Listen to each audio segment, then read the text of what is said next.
Bismillah. Assalamualaikum warahmatullahi wabarakatuh. Perkenalkan, saya Robi Setiawan, Eskom MSI, salah satu dosen S1 Fakultas Ilmu Komputer dengan program studi Sistem Informasi pada Universitas Dinamika Bangsa, Provinsi Jambi, Kota Jambi. Video ini dibuat sebagai pernyataan diri dosen untuk unjuk kerja Tridharma Perguruan Tinggi, PDD UKT-PT. Di video ini saya menjelaskan tentang salah satu mata kuliah yang saya ampu, yaitu algoritma dan struktur data. Mata kuliah algoritma dan struktur data ini diajarkan pada semester ganjil, yaitu semester 3 dengan bobot 3 SKS. Adapun deskripsi mata kuliah ini adalah membahas tentang bagaimana mengatasi permasalahan-permasalahan yang ada dengan membuat algoritma pemrograman dan kemudian mengimplementasikan ke dalam bahasa pemrograman. Mata kuliah ini memberikan kemampuan untuk memahami logika berpikir komputer, memahami prinsip kerja program, memahami alasan-alasan komputer dalam mengerjakan perintah-perintah yang diberikan, dan mampu menggambarkan logika jalannya program secara tertulis dengan algoritma atau pseudocode dan dilengkapi dengan diagram alir atau flowchart menggunakan suatu bahasa pemrograman tertentu. Pada prakteknya, bahasa pemrograman yang saya gunakan adalah Visual Studio C#. Untuk capaian pembelajaran mata kuliah ini ada 4 poin, yaitu 1.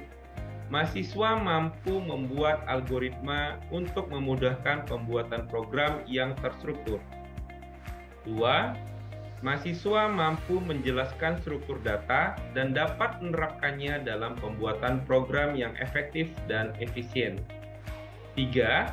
Mahasiswa mampu memiliki pengalaman dalam praktek pemrograman agar dapat merancang algoritma dengan struktur data yang sesuai. 4. Mahasiswa mampu mengembangkan sebuah produk software berskala medium dengan sekurang-kurangnya menerapkan 2 bahasa pemrograman. Berikut ini adalah materi kuliah yang saya berikan dan ajarkan kepada mahasiswa. 1. Sintaks dasar, pengkondisian if dan switch case, perulangan dengan for dan while. 2. Konsep dasar pemrograman terstruktur, kelas, metode, dan atribut. Array list, operasi penambahan, membaca atau menampilkan dan menghitung jumlah koleksi data. 4. Queue. 5. Stack. 6. Linked list. 7. Tree. 8. Graph. Sistem pembelajaran yang saya gunakan adalah sistem DIA, Delivery Interaction Assessment. Mari saya bahas yang pertama, yaitu delivery. Bagaimana cara saya menyampaikan perkuliahan kepada mahasiswa? Ada 2 cara penyampaian, yaitu 1. Textbooks dengan referensi pustaka dari Adi Nugroho yang berjudul Algoritma dan Struktur Data dengan C#. 2. Case study. Dengan membentuk kelompok, kemudian membuat rancangan penyelesaian masalah menggunakan struktur data dengan tema yang sudah saya tentukan. Berikutnya adalah interaction. Bagaimana saya berinteraksi dengan mahasiswa? Ada 3 cara. 1. Di dalam kelas dengan komunikasi secara sederhana, misalnya tanya jawab, mendengarkan respon pertanyaan, dan tanggapan seputar perkuliahan. 2. Dengan WhatsApp group, yaitu sebagai sarana informasi, komunikasi, dan koordinasi dalam perkuliahan. 3. Dengan e-learning kampus yang digunakan sebagai distribusi materi, pengumpulan tugas, dan tutorial kuliah. Dan terakhir, asesmen. atau penilaian, yaitu melalui RPS dan kontrak perkuliahan yang telah kita sepakati bersama di awal perkuliahan. Berikut ini adalah contoh penilaian pada mata kuliah algoritma dan struktur data.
Jadi kalau kita lihat secara prosesnya, ya, berarti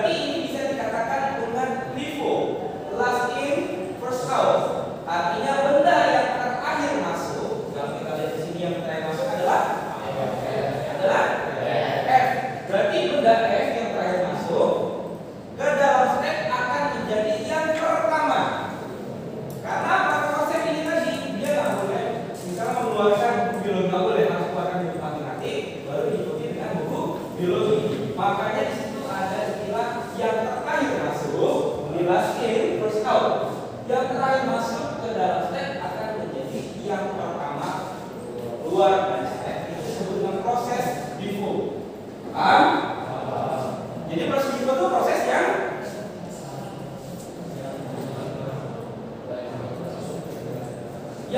terakhir masuk itu yang pertama ya, dengan membaca. Terus bagaimana format dari stack pada Visual Studio di sisanya?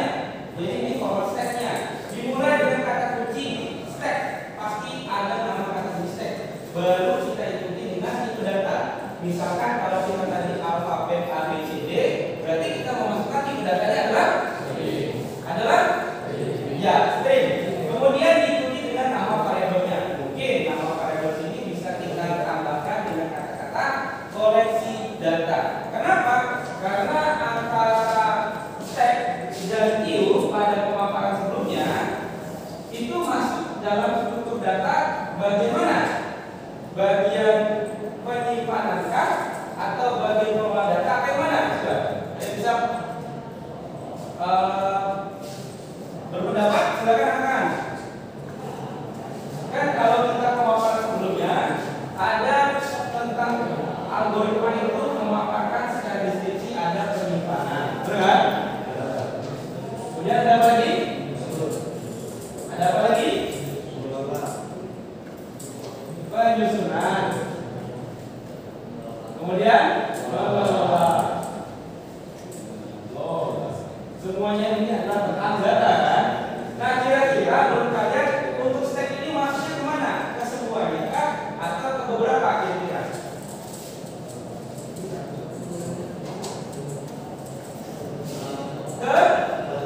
Ke semuanya. Paham ya? Oke, next. Ada pertanyaan? Ada pertanyaan silakan. Pertanyaan tidak ada, saya next kembali. Nah, operasi pada stack itu ada apa aja? Operasi yang pertama itu ada push. Push itu apa? Digunakan untuk menambah item. Contohnya menambahkan dari stack kosong buku fisika itu menggunakan operasi push. Kemudian buku biologi nanti menggunakan push dan seterusnya. Pada item yang ditumpukan paling atas. Kemudian pop bagaimana? Pop itu berkebalikan dari menambah, jadi mengambil, bukan mendelete ya, itu berbeda, tapi mengambil. Digunakan untuk mengambil item pada stack yang paling atas, tidak boleh loncat ke bawah, tapi yang apapun di atas itu tidak akan diambil. Kemudian ketiga apa? Digunakan untuk melihat data yang paling atas. Jadi ada berapa operasi? Ada tiga. Ada push itu untuk menambah kata kuncinya, ada pop itu untuk mengambil, kemudian ada pick itu melihat data yang paling atas. Pak, kok gampang banget? Kenapa mesti pakai operasi pick ini? Bisa ternyata di paling atas kita. Kenapa?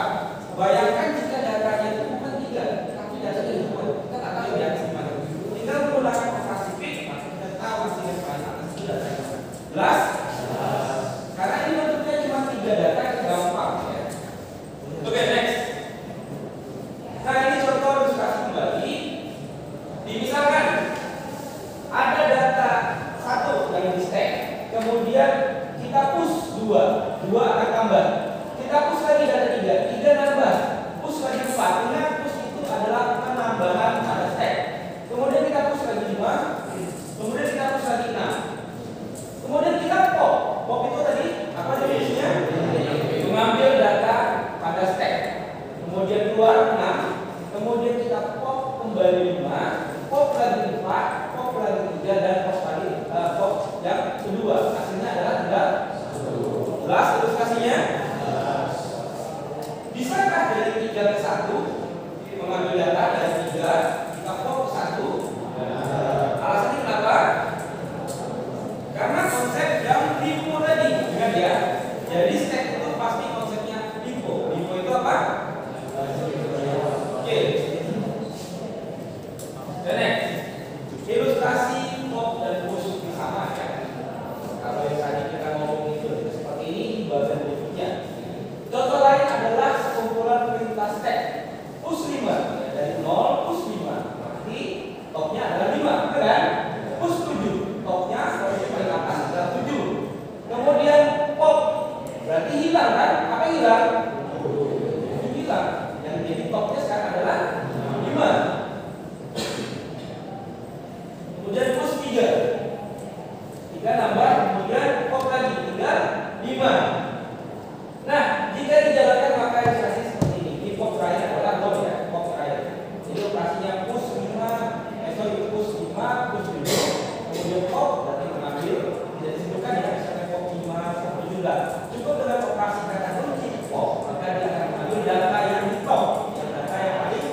perulangan for each. Nah, kita praktekkan pada praktikum bisa.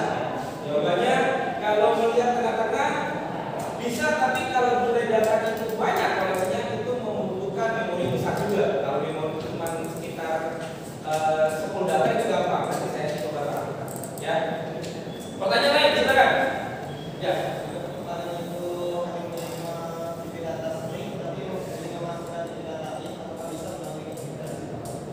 Konversi tidak bisa karena dari awal kan bentuknya adalah homogen. Nah, mungkin kalau maksud kamu itu misalnya di sini adalah dari string, tiba-tiba ada data yang bentuknya adalah angka. Angka misalnya adalah buku apa misalnya? Buku ekonomi. Ekonomi 1, 2, 5 misalnya gitu ya. Versinya gitu kan. Ini bisa masuk ke dalam stack. Ini kan gado-gado, ada string, kemudian ada integer.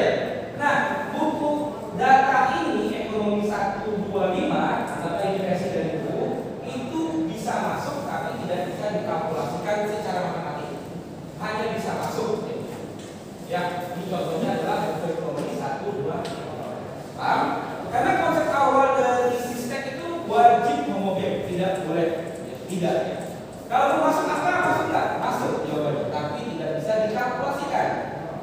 Pernah saya jabarkan pada sebelumnya itu perbedaan tipe data integer, string, tipe data yang angka yang seperti ini ya. Kalau misalnya ada A sama dengan integer ya, A sama dengan 5, kemudian B sama dengan 2, kemudian ada tipe data string, C sama dengan 3, kemudian D sama dengan D sama dengan 4. Nah, kalau menurut kalian, saya bahas juga, kalau A tambah B ini berapa? A tambah B hasilnya adalah 7. Betul. Kemudian C tambah D hasilnya apa? Jadi berapa? Jadi 34. Kalau B tambah D jadi berapa? Perhatikan, ada nilai 2 tipe data integer dan string. Benar kan? Dua-duanya ini saya menggunakan angka, tapi membedakan tipe datanya. A dan B itu integer, string itu hanya untuk variabel C dan D. Saya buat pertanyaan seperti ini karena teman bertanya tadi ya. Terus, Pak, misalnya kalau misalnya A tambah B, maka nilainya berapa?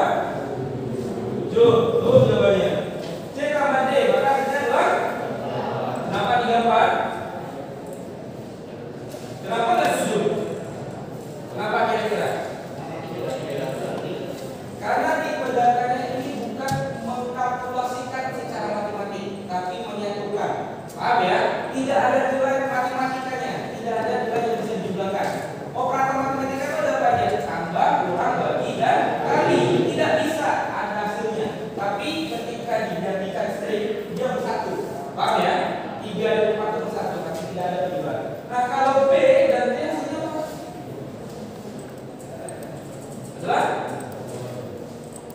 Adalah 2, 4. Hasilnya adalah kan? Kenapa karena beda tipe ya, sama. Paham ya? Ada pertanyaan yang lain? Silakan. Oke, kita lihat dulu. Nah, ini bentuk dari contoh kode sederhana penggunaan step. Kalau kita lihat di sini, ini berarti apa ini? Dilakukan di sini adalah deklarasi variabel dari stack. Kata kuncinya ada stack, kemudian diikuti dengan tipe data, diikuti dengan nama variabel baru, diikuti dengan new stack. Jadi ada stack baru dengan nama apa variabelnya? Dengan masih tipe data string. Ini format baru sintaknya. Misalkan di sini ada contoh stack titik push. Ini jadi operasi apa sebenarnya? Kalau saya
Jelas ya, berarti dalam menerangkan materi tadi paham ya. Kemudian forage. Nah, apa fungsi forage ini? Ini sebenarnya adalah perubahan untuk menampilkan data secara keseluruhan. Kemarin dari pertanyaan, Pak bisa nggak melihat data tengah-tengah? Kalau untuk melihat bisa, tapi untuk mengambil tidak bisa. Kita harus melalui proses pivot. Nah, kalau untuk menampilkan kita akan menggunakan fungsi forage. Apa itu? Kita akan membuat variabel baru namanya tampilkan di dalam koleksi contoh stek. Paham ya? Nanti kita pakai itu aja di sini. Ada pertanyaan? Nah, ini berikutnya kalau tadi ngomongin nambah, ya, ngomongin nambah ke dalam koleksi dari stek sama variabel dari dalam stek. Berikutnya kita akan coba mengambil. Jadi kita mengambil berapa kali? Satu kali. Berarti percaya saya, yang sekarang stop berarti data apa? Data? Data? Angkat tangan. Ya, sudah. Data penghapus betul. Kenapa garisnya hilang? Karena kita pop satu kali. Ini bentuknya push, ini push, ini push, ini push, pop satu kali ini dia pop. Sama seperti yang saya jabarkan di angka-angka tadi, yang push 7, pop 5 gitu ya. Oke, ada pertanyaan silakan. Bisa dilanjutkan? Oke, kalau tidak ada pertanyaan sambil kita melihat materi berikutnya. Ya, jadi ini contoh penggunaan inputan ya. Jadi kalau tadi ngomongin coding yang memasukkan data itu mengambil coding, teknik kalau ini adalah bentuknya entry data dari console application ya. Nah, ini bisa kita praktekkan nanti ya, tidak saya jelaskan karena lebih masuk akal kalau kalian praktek. Oke, kita masuk tentang queue. Apa bedanya stack dan queue? Kalau queue tadi bentuknya numpuk, yang paling atas itu dikeluarkan, kalau itu berbeda. Jadi definisi queue itu apa sebenarnya? Queue bukan kue-kue gitu ya kan? Mahasiswa pasti Pak kue-kue loh. Pokoknya apa? Bukan, tapi spellingnya itu queue. Double O, zoo, zoo kebun binatang kan? Satu lagi, moon, double N itu kalau double O itu moon. Ya. Jadi artinya adalah antrian, kayak konsep country. Sesuai dengan pengertiannya, collection queue bersifat seperti sebuah antrian, di mana data yang pertama masuk akan keluar atau diproses lebih awal. Misalkan kita mempunyai 3 data, nama antrian berurutan dari kiri sebelah kiri sampai sebelah kanan dimulai dengan Z, Zikra, dan Resti. Maka yang pertama kali proses dan keluar adalah kenapa Z? Karena dia duluan dapat nomor antrian, dia duluan masuk, dia yang diproses atau yang dikeluarkan. Paham ya? Itu disebut dengan konsep FIFO. First in yang pertama kali masuk, first out yang pertama kali keluar. Ada pertanyaan? Oke, next. Kalau saya buat versus compare antara LIFO dan LIFO seperti ini, anggaplah datanya ada 1, 2, dan 3 sama-sama masuk dari kiri ya. Kemudian untuk LIFO itu yang pertama keluar yang nomor 1, benar kan? Karena dia masuk awal dan yang terakhir diproses